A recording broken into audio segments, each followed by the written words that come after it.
My name is Vamira Ragland, and I am here with Ms. Dobbins, an intern from George Mason's Folklore Department. She is working with the Office of Congressman Gerald Connolly for the Civil Rights Archives Project in collaboration with the Library of Congress, George Mason University Folklore Department, and the Libraries of Fairfax and Prince William Counties. We are at the Prince William County District Office of Congressman Gerald Connolly, and the time is now 1:13. I thank Ms. Dobbins for taking the time to participate in this project. Let's start with your full name and where do you currently live? My name is Marion Janet Ransell Dobbins, and I currently live in Bristow, Virginia. Okay, tell us a little bit about your background, where you grew up, where you went to school. Well, interesting. I am a 7th generation Virginian. I'm a 6th generation Fairfax County resident. I was born and raised in Merrifield, Virginia. When I was growing up, I was born in 1959, and when I was growing up in the 60s, Merrifield was a very small, intimate community with a centerpiece of an African American church, and that church was First Baptist of Merrifield. And I lived right next to the church there, which also surrounded a small but very vibrant African American community. Have you experienced any segregation or civil rights violations?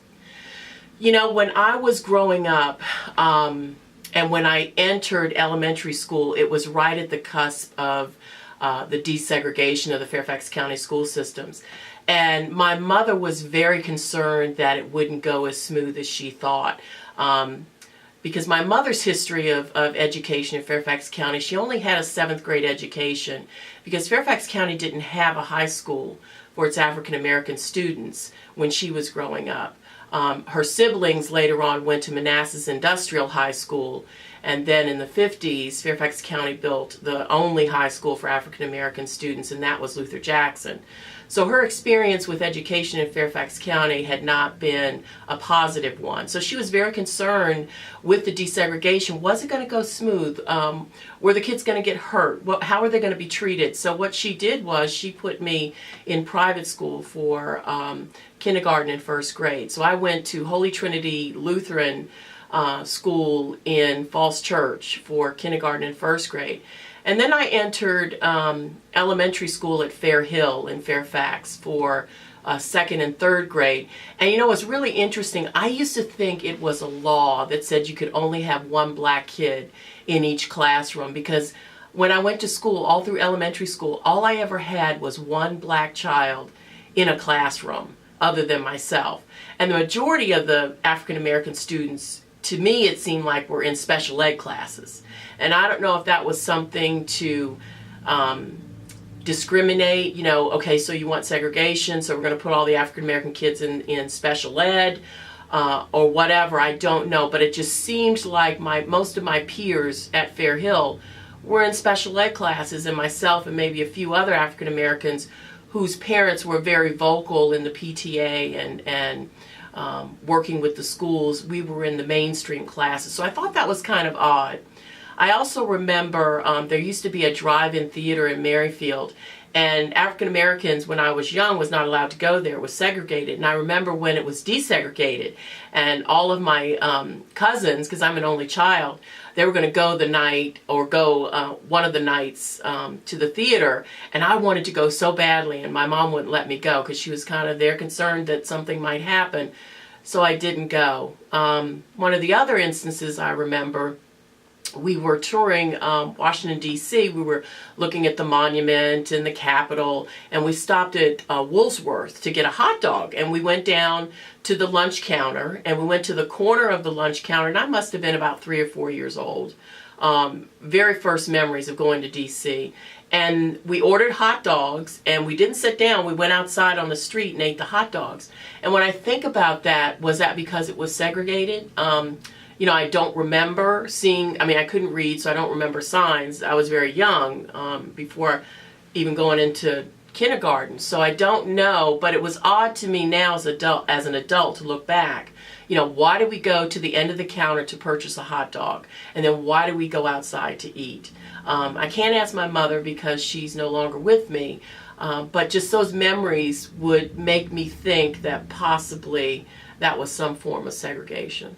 Okay, and why is the Northern Virginia Civil Rights Project important to you?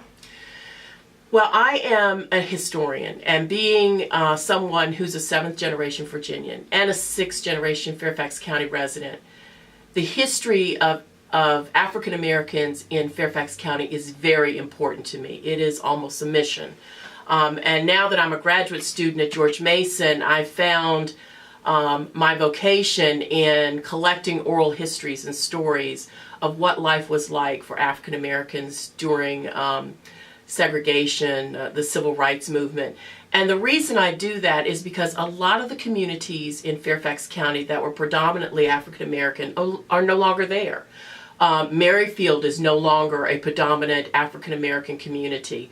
There's only 2 structures left in Merrifield that represent my community, and that would be the First Baptist Church of Merrifield and the Boyd's Piano Building, which used to be the Oddfellows Hall.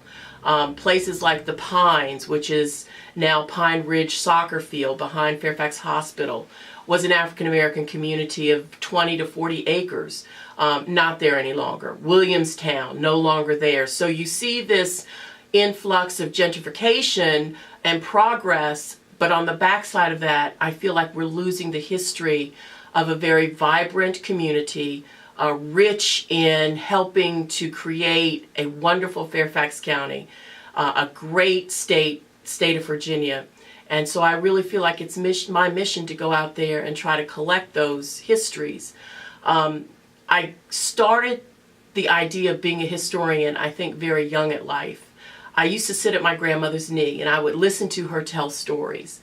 And when I was in the 4th grade, this was prior to SOLs, we were studying Virginia history. And my 4th grade teacher asked us to do a report on something related to Virginia history. So I went back to my grandmother and I said, can you tell me about our ancestors being enslaved?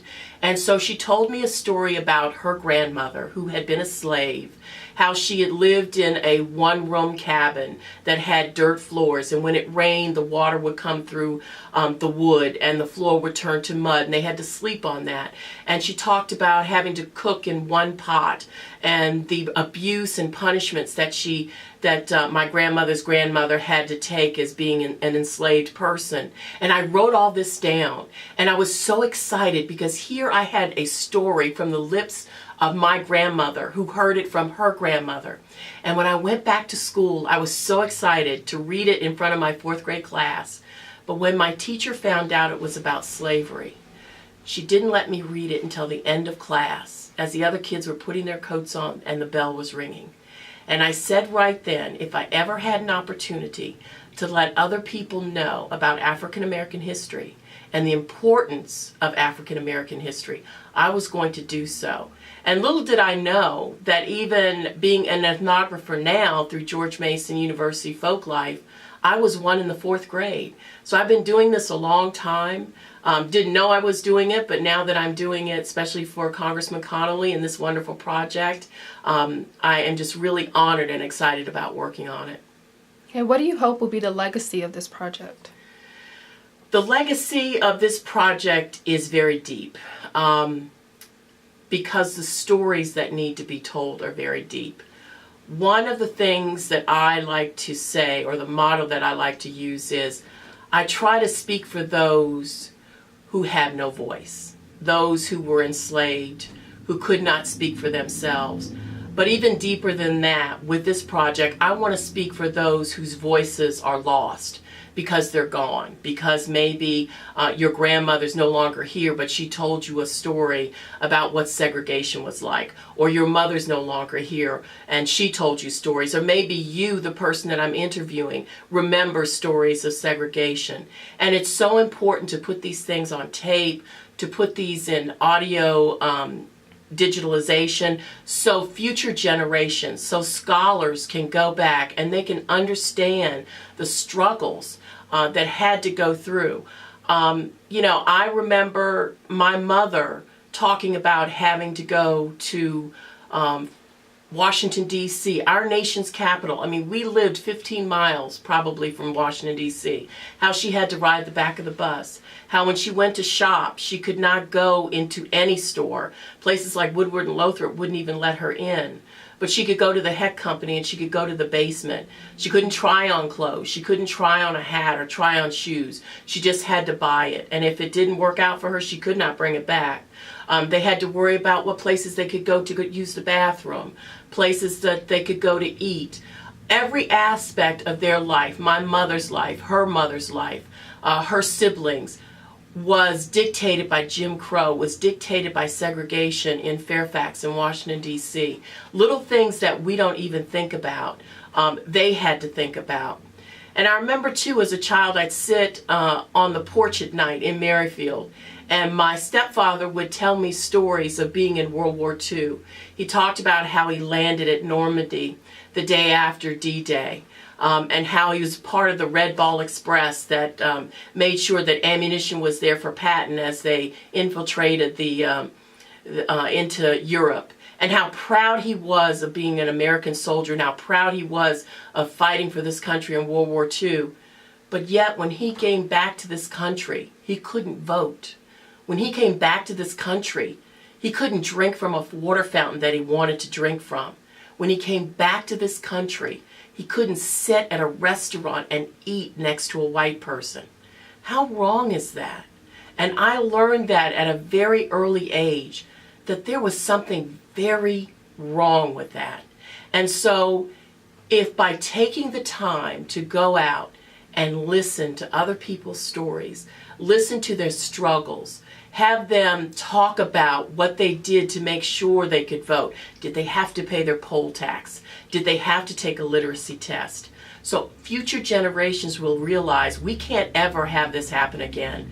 One of the greatest things about this country is that we have the right to vote. We have the right to worship. We have so many rights and privileges that other people don't have.